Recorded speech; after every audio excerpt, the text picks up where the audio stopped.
আসসালামু আলাইকুম বন্ধুরা, আশা করি আপনারা অনেক ভালো আছেন। আমরা অনেক ভালো আছি। আজকে নিয়ে এসেছি চিকেন রান্না করার রেসিপি।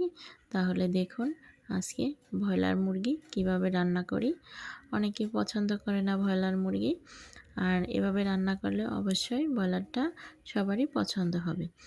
এখানে দিয়ে দিয়েছি বেশি করে পেঁয়াজ কুচি, কাঁচামরিচ কুচি, দিয়ে দিয়েছি আদা বাটা, হলুদ গুঁড়ো, জিরা গুঁড়ো, দিয়ে দিলাম মরিচ গুঁড়োটা একটু পরিমাণ বেশি। এখন এই মশলাটা ভালো করে কষিয়ে নিলাম। তেলটা উঠে গেছে। দিয়ে দেব একটা টমেটো।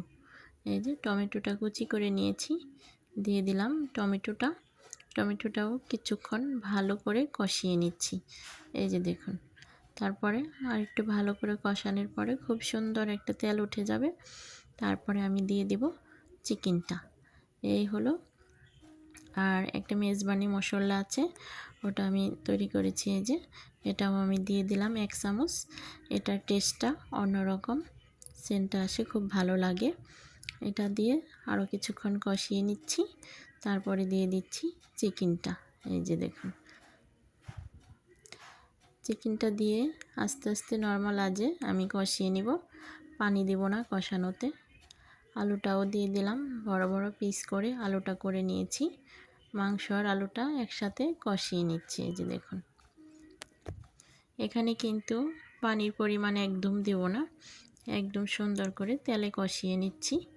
তেলের উপরে কষিয়ে অল্প করে ঝোল দিয়ে নামিয়ে রাখবো। এইটা খেতে অনেক ভালো লাগবে ভাত দিয়ে। আর যে অনেকেই পছন্দ করেন না ব্রয়লার মুরগি, আমি আজকে যেভাবে রান্না করলাম এভাবে অবশ্যই আপনারা রান্না করে দেখবেন, অবশ্যই ভালো লাগবে খেতে। এই যে দেখুন কষানোটা কি সুন্দর হয়েছে, দেখতেই খুবই ভালো লাগছে।